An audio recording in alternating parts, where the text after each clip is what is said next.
Selamat pagi saudara sekalian. Pagi. Saya ucap syukur kembali saya dapat kehormatan untuk sampaikan firman Tuhan. Senang bisa melihat Pastor Paul kembali bersama dengan kita. Ya, saya tahu mengalami COVID tidak gampang. Kami sudah alami. Butuh 4 bulan untuk rasanya pulih sekali. Saya harap lebih cepat daripada itu. Tapi kita butuh recovery lebih panjang. Oleh sebab itu pada minggu lalu saya dikasih tahu Pastor untuk saya bisa menggantikan Pastor Paul. Karena seharusnya Pastor Paul yang khotbah. Saya bilang oke, karena saya tahu biar Pastor Paul bisa istirahat. Amin. Walaupun 1 minggu sebetulnya sangat singkat buat saya. Biasanya saya butuh 2 bulan untuk persiapan. Tapi karena ini tema family, saya tahu kita sudah ngalami. Kita sudah praktekkan, jadi itu sekarang saya mau testimoni aja, tapi saya berdoa ada satu pewahyuan yang fresh pada pagi hari ini supaya kita lebih mengenal firman Tuhan.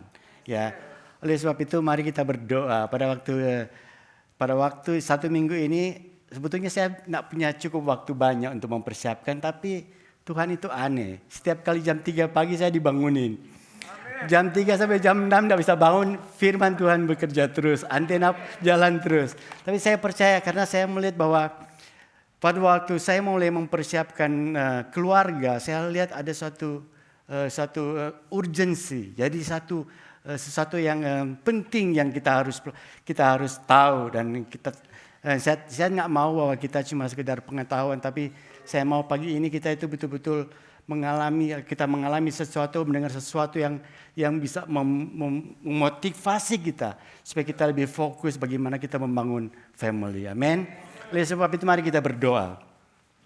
Tuhan Yesus, kami pada pagi hari ini kami mau berdoa, Tuhan, biar Engkau yang mengurapi kami, Tuhan, hamba-Mu yang menyiapkan firman-Mu. Biar firman disampaikan dan kami boleh mengerti, Tuhan, firman-Mu. Dan kami boleh praktekkan, Tuhan, urapi setiap kami yang mendengar. Baik yang hadir pada pagi hari ini maupun yang mendengar melalui live streaming. Kami berdoa, Tuhan, Engkau urapi kami semua. Bahkan yang mendengar melalui rekaman video, kami berdoa mereka juga diberkati. Tuhan, terima kasih Tuhan, kami ucap syukur. Kami berterima kasih di dalam nama Yesus kami berdoa. Amin. Saudara sekalian, pada waktu saya mempersiapkan ini, kadang-kadang saya berpikir begini. Pada waktu saya mempersiapkan, saya dapat sesuatu yang baru. Saya berpikir, kenapa saya baru tahu sekarang? Gitu. Rasanya kalau saya tahu dari dulu, mungkin keadaan keluarga saya lebih baik. Ya, karena sekarang itu ada banyak hal yang dibukakan mulai gereja dan saya terbuka. Saya kasih contoh. Pada waktu saya mempersiapkan ini, saya teringat Dr. James Dobson. Siapa yang tahu? Ya, dia itu yang dipakai untuk keluarga dengan luar biasa. Kadang-kadang kalau saya pergi ke kerja, saya dengar focus on the family ya. Focus to family, something like that. Dia itu dipakai luar biasa dan saya pikir, saya mungkin perlu bukunya. Dan saya lihat library saya ada banyak buku yang dari Pastor Paul kasih. Saya ada satu buku saya dapat. Ini Dr. Dobson. Saya nggak tahu saya yang beli atau dari Pastor Paul. Judulnya itu Solid Answer. Jadi itu isinya itu bagaimana dia itu membahas bagian pertanyaan-pertanyaan soal teenager, soal konflik, soal family, banyak sekali. Bukunya tebal gini.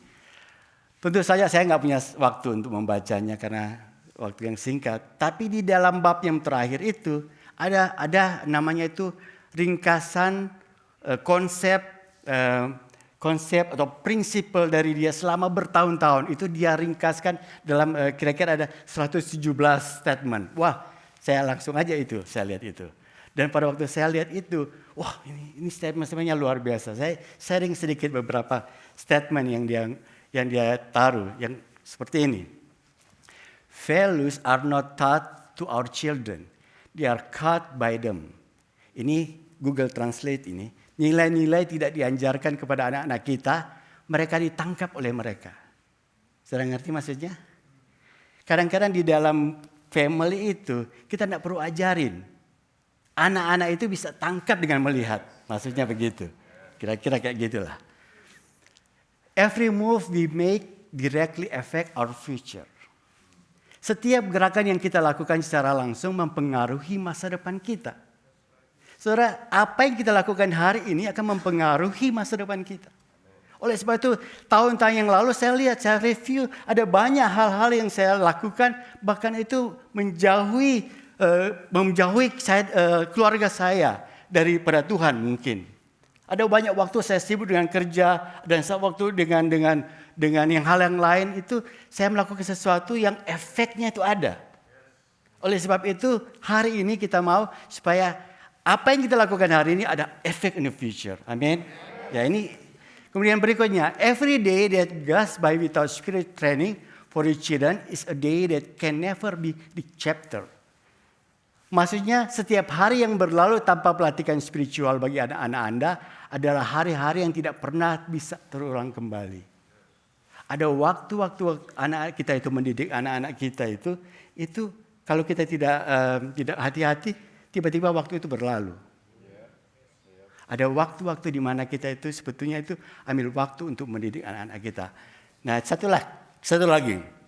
Children just don't fit into a to-do list very well. Anak-anak tidak cocok dengan daftar yang dilakukan, yang harus dilakukan. Kadang-kadang kita harus ngomong ke anak-anak, harus ini. Dan kita mengharapkan itu terjadi seketika. Dan itu menurut dia itu tidak berlaku baik gitu maksudnya. Artinya itu butuh waktu untuk mendidik anak-anak. Jadi pada waktu saya melihat ini, saya mulai ada banyak hal yang kita perlu pelajari tentang keluarga. Kalau saudara search di Google atau di YouTube, saudara taruh aja tulis building the strong family, something like that, ya. Bahasa Inggris, saudara akan temukan banyak sekali pembicara-pembicara terkenal yang membahas tentang building a strong family.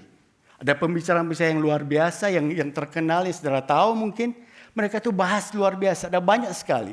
Jadi pada zaman ini materi itu tentang membangun family itu bukan sesuatu yang sukar untuk ditemukan. Itu banyak, tapi pertanyaannya bagaimana kita itu mau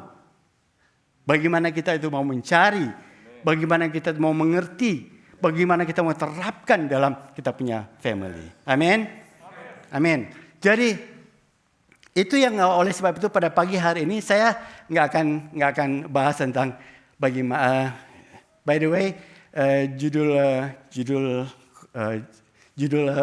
khotbah saya pada pagi hari ini building a strong family, membangun family yang kuat. Ya itu judulnya. Sesuai dengan guideline yang Pastor Paul taruh, bagaimana kita membangun family yang kuat. Nah, jadi pada pagi hari ini, pada waktu saya mempelajari semuanya ini, saya tidak akan bahas tentang bagaimana kita 1.1, poin 2, poin 3 itu akan jadi gereja, akan jadi family yang baik. Bukan itu, bukan poin 1, 2, 3. Tapi lebih banyak saya itu akan memotivasi kita supaya kita melihat bahwa pentingnya kita membangun suatu family yang strong. Amin. Family itu kalau kita definisikan family itu ada banyak. Tapi bagaimana kita membangun family itu? Bagaimana kita membangun? Bagaimana kita mulai? Jadi pada pagi hari ini saya akan lebih banyak untuk membahas bagaimana kita mulai. Bagaimana kita membangun family yang kuat. Amin. Amin. Oke, terus. Apa itu family? Saya balik dulu. Apa itu family? Minggu lalu Pastor Tom bahas tentang definisi family. Saya nggak akan bahas lagi apa itu definisi family. Pastor Paul juga bahas apa itu family ya di dalam Alkitab. Tapi saya akan buat satu definisi menurut versi saya. Saudara mau dengar? Ini versi saya ya. Versi saya yaitu keluarga adalah miniatur kerajaan Allah. Keluarga adalah miniatur kerajaan Allah. Kenapa saya ngomong itu? Karena di dalam Roma 15 ayat 17 dikatakan, kerajaan Allah bukan soal makanan dan minuman, tapi soal kebenaran, damai sejahtera, dan sukacita oleh Roh Kudus. Jadi bukan masalah kerajaan, tapi masalah ada kebenaran, ada damai sejahtera, ada sukacita. Nah, kalau di dalam keluarga itu ada namanya kebenaran, itu akan muncul damai sejahtera. Kalau di mana ada damai sejahtera, itu ada sukacita. Ya, kalau keluarga itu seperti itu miniatur kerajaan Allah. Karena di dalam situ kita dalam keluarga itu semua kebutuhan daripada manusia bisa digenapi. Apa keperluan daripada manusia sebetulnya? Keperluan daripada manusia itu sebetulnya itu manusia semuanya itu mau dicintai. Betul enggak? Siapa yang enggak mau dicintai? Semuanya mau dicintai. Manusia mau mencintai. Manusia mau persahabatan. Siapa yang nggak mau punya sahabat? Semua mau kan punya sahabat. Ya, ada orang yang mau pendamping, nggak mau sendiri. Ada orang yang mau punya keturunan, intimidasi, kebebasan itu bisa terjadi di dalam satu keluarga. Intimasi. Sorry. Berarti saudara perhatikan. Saudara, jadi ini hal-hal ini yang dibutuhkan sebetulnya pada manusia. Ya, saya akan bahas kenapa kalau ini tidak terjadi, kenapa, apa yang akan terjadi. Nah, saudara, oleh sebab itu ada quote lagi Dr. Dobson juga yang dikatakan, it's better to be single and unhappy than unhappy and unhappily married. Lebih baik menjadi lajang, ini Google Translate. Lebih baik menjadi lajang dan tidak bahagia daripada menikah dan tidak bahagia. Saudara tangkap ini? Ya, jadi bahayanya saudara itu dalam perkawinan kalau tidak bahagia, maksudnya gitu. Ya, lebih baik sendiri. Ini quote dari dia. Nah, terus apa itu keluarga? Di dalam Alkitab Tuhan memulai keluarga di Taman Eden. Minggu lalu Pastor Tom sudah bahas. Yaitu bahwa seorang laki-laki itu akan meninggalkan orang tuanya dan bersatu dengan istrinya. Jadi dari Taman Eden aja Tuhan sudah mulai dengan family. Dia mulai dengan family karena dia itu family itu important buat dia. Ya, di situ kalau kita lihat family itu ada namanya orang tua, bapak sama ibu dan ada juga suami sama istri. Dan Tuhan katakan berkembang biaklah, penuhilah bumi. Jadi beranak cucu lah. Jadi ada orang tua, ada suami, ada istri, ada orang tua, ada juga anak-anak. Itu family. Jadi di dalam Alkitab itu sebetulnya nilai daripada family itu very strong. Nah, kalau saudara lihat di dalam Alkitab itu isinya itu family terus. Bahkan pada waktu Tuhan menghancurkan seluruh dunia di waktu zaman Nuh, yang tertinggal siapa? Bukan cuma Nuh, apa? Family daripada Nuh, keluarga daripada Nuh. Ada Nuh dan istrinya. Siapa yang tahu lagu sekolah minggu? Nabi Nuh dan istrinya, nggak tahu ya? Oh itu zaman dulu berarti. Jadi itu cerita lagu zaman dulu itu. Jadi ada 8 Nabi Nuh dan istrinya, 3 anak lakinya, 3 anak mantunya. Jadi 8 itu masuk dalam Baktera. Itu bicara soal family. Nah di dalam Alkitab itu semua itu nilai dari family itu very strong ya. Saudara bisa kemudian, tapi di dalam zaman ini tantangannya itu nilai-nilai daripada family ini mulai luntur. Betul nggak? Ya, saudara kalau saudara perhatiin sekarang itu banyak orang bilang bukan lagi suami atau istri, kadang-kadang bilang partner. Betul enggak? Partner itu artinya itu belum tentu dia married. 2 hari yang lalu saya ambil PCR karena untuk preaching saya harus ambil PCR di CVS. Ada menu pilihan. Menu pilihannya itu identitas kita. Ya, identitas kita itu siapa? Disebut ada pilihan bukan cuma laki-laki perempuan. Di pertanyaannya itu Anda dilahirkan perempuan atau laki-laki? Nah, gitu pertanyaannya. Jadi harus pilih laki. Baru pertanyaan kedua, sekarang Anda laki-laki atau perempuan. Jadi kamu itu bilang laki-laki atau perempuan. Itu sudah ada lagi tambahan kayak itu. Yang ketiga aja itu berikutnya itu Anda itu biseksual atau dua-duanya atau nggak tahu, itu ada pilihannya. Saudara coba aja di CVS. Ya. Wah, itu gambaran dari nilai-nilai daripada keluarga itu sudah berubah.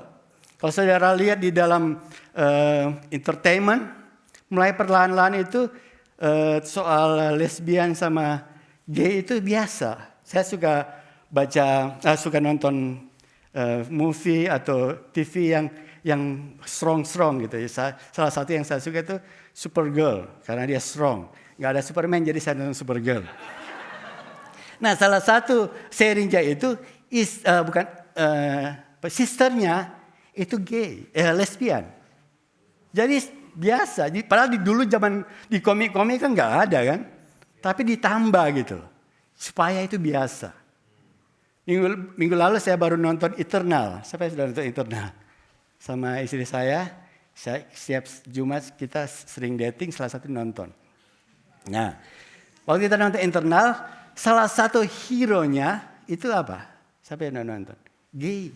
Bahkan kiss-kissan lagi. Wah.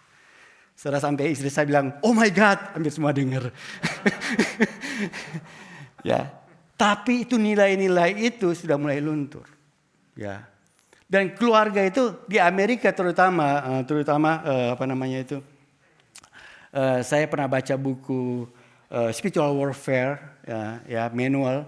Salah satu yang dia bahas itu bagaimana orang-orang yang besarnya itu mereka itu hancur kehidupan mereka karena waktu mereka kecil mereka itu adalah sexual abuse, ada pelanggaran seksual atau pelanggaran mental ya atau pelanggaran fisikal. Jadi anak-anak itu kenapa tuh ada terjadi pelanggaran? Jadi mereka itu kadang-kadang mereka itu bahkan diperkosa sama orang tuanya mereka. Kadang-kadang gitu. Jadi kadang-kadang bukan cuma perempuan, kadang-kadang yang laki-laki disodomi juga. Dan itu di Amerika itu banyak sekali. Nah, itu kenapa itu terjadi? Karena pada dasarnya anak-anak itu sama perempuan itu lemah. Betul enggak? Dan laki-laki itu lebih strong. Dan orang tua itu taking granted. Mereka itu memakai kekuasaan mereka abuse anak-anak mereka. Jadi saya mau katakan bahwa ini serius. Kalau kita tidak hati-hati, orang tua itu seharusnya memproteksi anak-anak itu, mereka juga menghancurkan masa depan daripada anak-anak itu. Amin. Jadi saudara kita harus saya katakan ini serius. Zaman yang serius. Bahwa kita harus membangun keluarga kita menjadi keluarga yang kuat. Amin. Oke, stop sedikit. Jangan terlalu tegang. Masih banyak kita membahas. Amin. Sudah dapat sesuatu? Amin. Ya, oke. Terus ini yang saya bahas tadi. Bagaimana kita membangun keluarga yang kuat? Bagaimana kita mulai? Ya, saya mulai dengan ini. Kita mulai dengan mencari pasangan yang seimbang. Itu kita harus mulai dengan itu. Ya, kalau kita tidak mulai dengan itu, bagaimana orang tua yang strong bisa membangun anak-anak atau family jadi strong? Itu ada ayatnya. Janganlah kamu merupakan pasangan yang tidak seimbang dengan orang-orang yang tak percaya, sebab persamaan apakah terdapat kebenaran kedurhakaan? Atau bagaimanakah terang dapat bersatu dengan gelap? Kalau saudara baca Alkitab pada zamannya Ezra, bangsa Israel waktu mereka keluar dari Babylon, Ezra itu Tuhan katakan harus ngomong kepada setiap jemaat mereka itu sudah kawin campur. Karena kawin campur dari nilai-nilai daripada nilai-nilai daripada Tuhan itu sudah mulai dihancurkan. Jadi mereka itu harus bertobat, mereka harus memutuskan hubungan dengan anak-anak atau istri-istri yang daripada di luar. Sampai kayak gitu. Wah, itu luar biasa. Tapi kalau saudara baca itu, orang-orang itu bertobat dan mereka itu memutuskan hubungan istri-istri yang sudah mereka kawin. Sekarang itu belum tidak sampai ke situ. Tapi prinsipnya itu jelas bahwa kita itu harus punya pasangan yang seimbang untuk membangun gereja yang kuat. Dan ini yang kita lakukan kepada anak-anak kita ajarkan kepada anak-anak kita. Dari mereka kecil, pada waktu kita duduk di meja makan, kita ngomong, kalau cari pacar, cari yang cinta Tuhan. Jadi anak-anak itu hafal sekali. Jadi setiap kali bilang kalau cari pacar, cinta Tuhan. Mereka sudah langsung ngomong gitu. Dan kedua kita ngomong kalau jangan cari pacar, tapi cari calon istri. Ya. Kenapa? Karena orang bisa pacaran. Dan mereka bisa coba-coba. Tapi mereka harus cari pasangan yang bakal jadi calon istri atau suami mereka. Itu kita tanamkan pada waktu mereka masih kecil. Dan itu masuk. Jadi setiap kali mereka mencari pasangan itu, jangan dulu jatuh cinta. Kita selalu ngomong gitu. Karena kalau jatuh cinta, semua itu terlupakan. Ya, jadi bahayanya itu jangan jatuh cinta. Lihat dulu orang itu cinta Tuhan atau enggak. Kalau kita sudah langsung jatuh cinta, itu sudah jatuh. Falling in love itu sudah falling. Jadi jangan jatuh dulu. Nah kalau sudah jatuh itu susah. Kita harus berdoa bagaimana orang itu betul-betul terima Tuhan. Tapi lebih baik cari yang cinta Tuhan. Langsung, amin. Ya itu kita tanamkan. Kita anak-anak itu harus cari ya pasangan istri. Karena itu mempengaruhi waktu mereka membangun family. Ya, pasangan yang seimbang akan mempengaruhi keluarga kita yang akan datang. Itu yang pertama. Ya, saudara praktekkan. Apa yang saudara lakukan hari ini akan punya dampak in the future. Amin. Lakukan mulai dari yang paling dini ya. Yang kedua, yang berikutnya, bagaimana kita membangun family yang kuat? Bagaimana kita membangun keluarga yang kuat?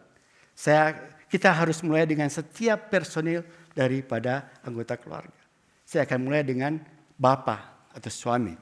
Ya, bapa, saya akan bahwa kita ada sesuatu pengertian yang berbeda. Saya mulai dari arti kata bapa. Arti dari kata bapa itu Abba, bahasa Jewish. Abba atau father. Ya, itu kalau saudara lihat itu saya taruh gambar. Itu ada dua kata. Kalau bahasa simbol Jewish itu mulai dari kanan ke kiri. Ya, simbol yang Abba itu adalahnya itu Alef dan satu yang namanya itu Bet. Ya, Alef itu sebetulnya dulunya itu simbol daripada ox atau sapi. Ya, jadi pertamanya kalau saudara lihat itu yang paling pertama itu gambarnya kayak sapi kan.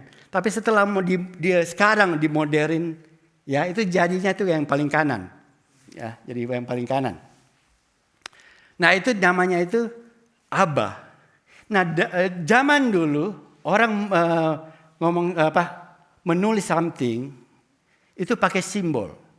Kalau sekarang itu karena simbol itu lebih jelas kan kalau kita kena simbol kayak emoji lah, kayak emoji kan. Emoji kita pakai gambar ini, oh dia nak senang karena cuma lihat mukanya aja. Kalau kita pakai smile, oh dia lagi smile. Atau dia pakai miring semuanya, nah berarti dia lagi nak senang. Ya, nah itu zaman dulu kan nggak ada emoji. Jadi mereka pakai sapi, ya, karena itu familiar kan dengan mereka waktu itu zaman cocok tanam kan, jadi zaman pertanian. Jadi sapi itu strong. Jadi Abba itu, orang tua itu atau suami itu sebetulnya itu simbolnya itu orang yang strong. Tapi di berikutnya itu ada namanya gambar tenda. Tenda itu artinya itu household. Zaman dulu tenda kan kayak rumah. Jadi Abba itu fungsinya dia itu selalu memperhatikan household-nya dia, rumah tangganya dia, bagaimana dia memproteksinya dia, bagaimana dia itu meng-care dia, bagaimana dia supply. Itu namanya itu Abba. Dari simbolnya aja kita sudah tahu, wah ini strong. Jadi kalau kita mau bangun family kita yang kuat, keluarga kita harus mulai dari mana? Suami yang kuat. Amin. Semua yang suami katakan? Amin. Semua yang istri katakan? Amin. Kita harus strong. Bukan berarti, oh suami saya itu kepala rumah tangga, saya cari kerja, pulang, nonton TV aja. Yang semuanya dikerjakan oleh istri. Yang masak istri, yang urus anak istri. Nah itu konsep yang berbeda. Konsep originalnya itu yang strong itu Bapa, Aba itu. Tapi sebetulnya karakter Aba itu diambil dari karakter Bapa kita di surga. Amin. Oleh sebab itu Yesus katakan, kalau kamu berdoa, Bapa kami yang ada di surga. Jadi sebetulnya itu Bapa itu Tuhan taruh di keluarga itu untuk sebagai supaya anak-anak itu bisa mengecapi siapa itu Bapa di surga. Jadi fungsi Bapa itu sebetulnya di dalam keluarga itu dia itu jadi kayak mirror daripada Bapa di surga. Dia supply, dia mengasihi, dia care. Dan anak-anak itu bisa mencicipi bagaimana Allah kita Allah yang baik. Amin. Pada waktu dia bertemu dengan Allah dia bisa membayangkan Bapa seperti Bapa kami yang baik. Amin. Itu Bapa kita. Nah bagaimana dengan, ya ini kesimpulannya, artinya kepala rumah tangga yang ya tadi saya sudah jelasin. Bagaimana dengan istri? Simbolnya apa? Simbolnya sama, sapi juga. Ya, kenapa? Pertama itu Alef, keduanya itu namanya M atau Ema. Jadi Ema sebenarnya dari kata mother. Ya, M itu mulai dari Alef juga, mulai dari sapi juga, mulai dari ox, mulai dari yang strong. Jadi istri itu atau mother itu juga itu orang yang strong juga. Amin. Orang yang strong tapi dia itu dibarengi oleh namanya itu water atau air. Artinya itu dia itu orang yang soft. Dia yang buat satu family itu terikat satu sama lain. Dia yang tied the family together. Jadi kalau bapak dan istri ini bersama-sama itu, mereka itu punya strong, mereka bisa membawa, kalau yang laki-laki itu biasanya, mereka mungkin terlalu strict, perempuan itu lebih lunak sedikit. Tapi tujuannya sama. Saya kasih contoh, misalnya kita waktu dulu sering, kita mau didik anak-anak itu berdoa bersama. Tiap hari kita berdoa. Jadi mulai dari umur kira-kira mereka dari SD sampai mungkin high school kita punya waktu bersama. Tiap hari kita mau sebelum mereka tidur berdoa bersama. Nah itu saya bikin rule. Kita harus berdoa bersama. Kadang-kadang mereka itu malas, kadang-kadang begitu. Tapi istri saya mendekati perlahan-lahan sampai mereka itu akhirnya mau. Jadi satunya mungkin lebih strong, satunya lunak tapi tujuannya sama. Sepakat bersama. Amin. Saudara tangkap? Ya. Ada dalam pengertian lain mereka menggambarkan Bapa itu seperti Bapa kita yang di surga. Bapa. Jadi Bapa Allah kita. Dan istri itu seperti Roh Kudus. Roh Kudus itu penolong. Ya. Firman disampaikan tapi Roh Kudus yang lembut. Dengan lemah lembut. Oke, kamu sudah berdosa. Diinsafkan kita dari dosa. Kau harus kembali. Fungsi daripada Bapa sama itu kayak begitu. Amin, saudara sekalian. Amin. Kemudian yang berikut. Bagaimana kita membangun family yang kuat. Keluarga yang kuat. Yang berikutnya itu kita menjaga hubungan suami istri. Saudara tahu bahwa suami sama istri itu makhluk jenis yang berbeda. Betul enggak? Ya, saya masih ingat men's meeting kita yang lalu. Kalau laki-laki itu bisa thinking in the box. Bisa thinking satu. Atau bisa thinking nothing. Cuma duduk, do nothing. Ya. Tapi perempuan itu enggak pernah gitu. Ya dia bisa ngomong dari Indonesia tiba-tiba bisa ke Amerika, tiba-tiba bisa kemana-mana, nggak pernah in the box. Ya. Jadi berbeda, jenisnya berbeda. Ya. Nah itu bisa membuat kita itu konflik. Betul enggak? Ada banyak hal, saya enggak akan masuk detail. Ya kita tahu sendiri bahwa kita punya, masing-masing kita punya latar belakang yang berbeda. Saya dari Manado, istri saya dari Surabaya. Belum kalau saya punya mungkin dari Pontianak, dari Jawa. Jadi itu punya latar belakang yang berbeda. Tapi yang paling penting kita harus punya good relationship. Bagaimana kita itu bisa saling mengisi. Nah itu saya nggak akan kasih detail secara sendiri yang isi blank itu gimana ya. Misalnya janji, tanggung jawab, keuangan. Kadang-kadang kita bisa konflik hal-hal seperti itu. Salah satu misalnya misalnya istri saya nggak senang kalau di depan umum kita sering bikin joking yang memojokkan dia. Jadi orang ketawa, tapi sebetulnya itu bikin dia down. Nah, saya harus jaga yang kayak gitu. Nah, kadang-kadang itu small kayak thing kayak gitu, itu buat kita itu hubungan kita itu enggak betul. Ya ini proof seminar, saya nggak akan bahas detail. Tapi saudara tahu sendiri bahwa kita itu punya latar belakang yang berbeda. Dan kalau kita itu namanya itu sinkron, kita itu punya dasar yang baik, itu anak-anak kita akan lihat. Anak akan lihat itu dan mereka akan tangkap seperti yang saya bilang. Kita perlu ajar mereka melihat bagaimana suami istri itu mereka itu rukun, ya. Makanya saya katakan tadi kita ambil waktu Jumat kita tuh date, ya pulang kerja, anak-anak itu lihat gitu loh. Karena kita mementingkan intimidasi itu, kita menjaga relationship. Maksud saya itu. Ya. Oke. Jadi saudara isi blanknya itu. Ya, isi blanknya apa aja yang membuat saudara itu bisa konflik. Ya. Tapi yang paling saya senang kalau saya sama istri saya itu bisa duduk bersama, tiba-tiba kita bisa sharing firman Tuhan. Di meja makan, apa yang kamu dapat? Bisa teduh, oh saya dapat ini. Oh saya dapat ini. Gitu. Rasanya kalau saudara bagi firman Tuhan, saudara itu akan jadi panas sama-sama. Saudara akan jadi semangat sama-sama. Itu yang salah satu yang saya senang. Itu karena kita punya pasangan yang seimbang. Ya, amin. Yang berikutnya mendidik anak. Nah, saudara sama juga ini mendidik anak ini suatu bahan yang besar. Tapi saya ambil beberapa poin yang saya tahu bagaimana kita mendidik anak. Yaitu yang pertama itu kita harus didik anak itu sejak usia very dini. Harus daripada waktu mereka itu bahkan pada waktu mereka masih bayi, masih di dalam perut. Kita sudah panggil anak kita, sudah panggil namanya. Samuel, sudah kasih nama waktu itu. Dan kita kasih putar lagu rohani.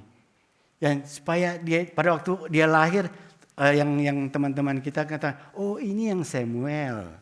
Nah, karena kita sudah panggil pada waktu dia masih bayi. Nah, pada waktu mereka besar, kita mulai didik mereka. Dan itu kita cerita kepada anak-anak kita. Sekarang saya sudah punya cucu, 2 bulan. Ya, saya ajarin sama Keisha, kamu mulai ajari anakmu bagaimana mereka itu mulai putar lagu. Dia dari bayi dia sudah putar lagu Hillsong. Sekarang itu anak ini kalau putar lagu lain dia nak bisa tidur. Tapi kalau putar Hillsong atau itu dia bisa tidur. Itu kita sudah mulai didik anak itu dari kecil. Karena pada waktu mereka dari kecil itu waktunya kita itu disiplinkan. Firman Tuhan katakan kalau pohon itu sudah tinggi, baru kita mau atur itu susah. Tapi waktu mereka masih kecil, kita masih punya otoritas. Kita bisa atur mereka. Kemudian yang berikutnya itu family time. Itu salah satu hal yang kita bangun. Kita bangun family time, entah aja nonton sama-sama. Jadi Thanksgiving ini kita menonton Shang-Chi. Ya. Karena apa? Gunanya apa? Bukan sanksinya, tapi kita mau kebersamaan. Walaupun mereka sudah menikah, si Gerrit sama kita sudah menikah, kita bilang oke, Thanksgiving kita akan nonton sama-sama Shang-Chi, ya Shang-Chi, karena itu sudah free sekarang. Maksudnya itu kita sudah bayar Netflix. Kemudian family time itu bukan cuma sama-sama, kadang-kadang kita juga itu sedia waktu schedule untuk kita berdoa bersama, ya. Karena kita tidak bisa ketemu, kita kita datang. Jadi pada waktu Keisha kasih contoh, misalnya Keisha pada waktu dia mau melahirkan, kita berdoa buat bayinya. Kita bahkan bernubuat buat bayinya. Dan bahkan semua yang dinubuatkan dari kita semua ditulis sama Keisha. Jadi dari Keisha tulis, ini dibuatnya daripada opa, ini doanya dari oma, ini doanya dari uncle. Jadi kita buat environment-nya itu environment yang betul-betul itu environment itu in presence of God.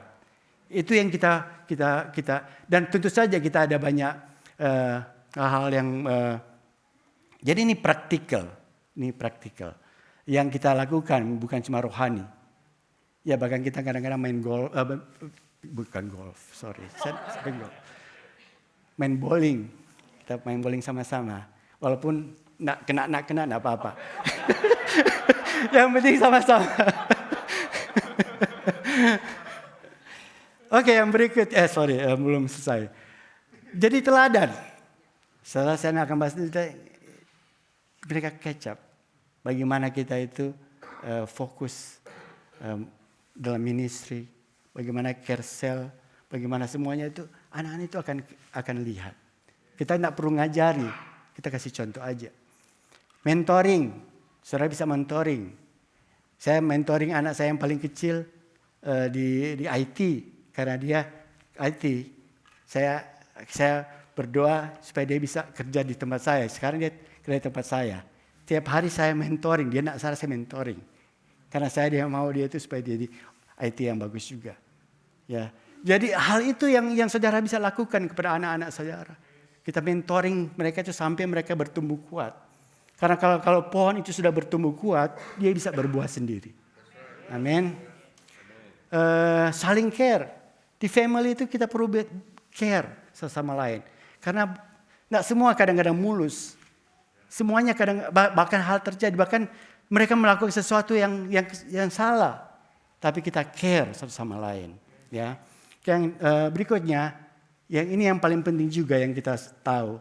Bahwa sejak anak kecil, yang paling penting kita taruh anak-anak itu dalam pelayanan youth. Itu pengaruh besar sekali. Ya, dan kita bisa lihat anak-anak dulu mereka pada waktu kita taruh di ministry di City Blessing. Saya mengucap syukur karena di City Blessing ini semuanya itu sudah tersedia. Amen. Saudara mau taruh di sekolah minggu, mereka punya pendidikan sekolah minggu. Di youth, bahkan setelah di mahasiswa, eksis. Dan juga di living room setelah menikah.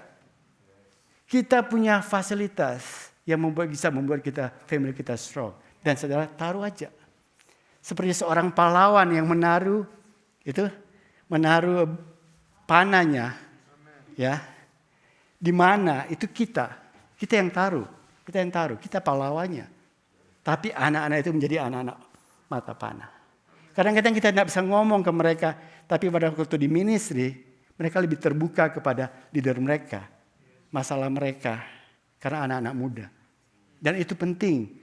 Karena anak muda lebih efektif menjangkau anak muda. Kita taruh mereka di situ. Dan mereka menjadi anak panah. Amin. Oke. Yang terakhir. Ini cuma salah satu contoh. Saudara bisa isi blanknya saudara. Isi blanknya bagaimana mendidik anak itu.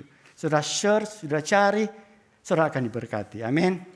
Yang terakhir, ini yang terakhir yang saya juga alami beberapa hari ini. Yaitu bagaimana kita itu menjaga spirit kita. Ini yang saya mau kita itu sadar dan kita mungkin bisa praktekkan bersama hari ini. Yaitu kita itu perlu untuk menjaga spirit kita itu healthy. Karena sekarang itu sangat mudah kita itu orang itu jatuh dalam cinta uang, dan sensual temptation. Bukan cuma anak-anak, kita juga. Dan kalau kita tidak jaga itu, kita akan jadi yang seperti yang di firman Tuhan katakan itu, kita punya double minded. Apa itu double minded? Double minded itu orang kita itu Kristen, kita tahu firman Tuhan, tapi kita kompromi. Mungkin bukan sesuatu yang drastis, berzina, tapi kita itu fokus kita itu sudah berdua. Kita itu melakukan, kita datang ke gereja mungkin, tapi kita itu cenderung melakukan dosa. Dan itu terjadi setiap hari. Itu namanya double minded. Double minded itu firman Tuhan dikatakan tidak akan dapat sesuatu. Sebab orang yang mendua hati tidak akan tenang dalam hidupnya. Ya. Di dalam Yakobus 4 ayat 8 dikatakan mendekatlah kepada Allah dan Ia akan mendekat kepadamu. Tahirlah tanganmu, hai orang-orang berdosa, dan sucikan hatimu, hai kamu yang mendua hati. Apa ciri-ciri orang yang mendua hati? Dia Kristen, dia datang ke gereja, tapi dia suam-suam. Dia tidak punya semangat untuk melayani Tuhan. Dia tidak punya gairah. Nah, Tuhan katakan orang yang suam-suam itu, Tuhan katakan apa? Aku mau muntahkan. Bukan, ini kata-kata yang sangat kelihatannya keras, tapi itu demi kebaikan kita. Kalau kita tidak lakukan itu, kita bisa hanyut. Kita bisa hanyut dan kita tidak sadar, kita sudah jauh daripada Tuhan. Oleh sebab itu, sebelum kita tutup, saya mau kita itu berdoa sekarang. Supaya kita itu, hati kita itu menjadi punya spirit yang healthy, yang sehat. Di mana walaupun memang kita itu mengalami banyak tantangan atau godaan, tapi kita bisa mengontrol. Kita bisa di dalam track yang betul. Mari kita berdoa, mari kita berdiri, kita berdoa. Kita berdoa supaya firman Tuhan ini bukan jadi pengetahuan, tapi firman Tuhan itu menjadi kehidupan. Kita akan hampiri Tuhan seperti Pastor Paul katakan, kita akan mengalami Tuhan. Saya mau kita menghampiri Tuhan dan izinkan roh kita itu sehat pada pagi hari ini. Kalau kita mau membangun, kita punya family yang strong, kita harus mulai dari diri kita. Ada Pastor Cian katakan kita harus start dengan self revival. Hari ini mari kita berdoa, kita nyanyikan lagu ini, kita nyanyikan Kau Kusembah dan hampiri Tuhan. Hampiri Tuhan dan mulai datang kepada Tuhan. Kau sedang mulai suam-suam. Hari ini di mana kita betul-betul bertobat. Kita minta ampun kepada Tuhan. Supaya roh suam-suam itu tidak ada dalam diri kita. Tuhan katakan lebih baik kamu panas atau dingin. Lebih baik kita panas. Karena untuk kita tuh balik lagi untuk panas, kalau kita dingin untuk balik panas itu kadang-kadang susah. Jadi waktu saudara masih panas, lebih baik kita panas terus. Amin. Mari kita berdoa. Katakan kau kusembah. Silakan Pastor Paul.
Tuhan sangat praktikal dan diurapi, solid.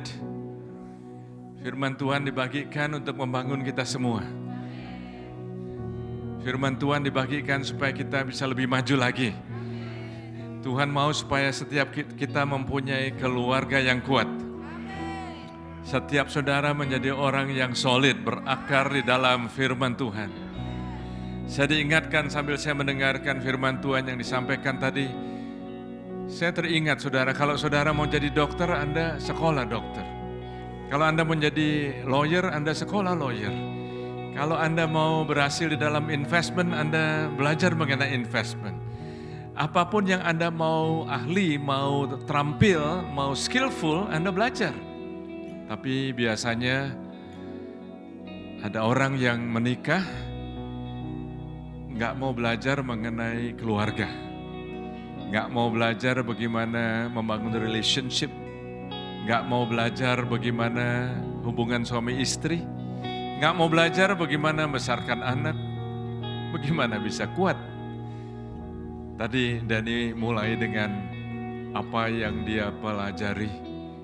Dan bukan hanya dia pelajari sebagai knowledge, sebagai pengetahuan, tapi setelah dia belajar dan dia praktekkan Dani dengan rima. Dan kita bisa lihat buahnya. Betul saudara?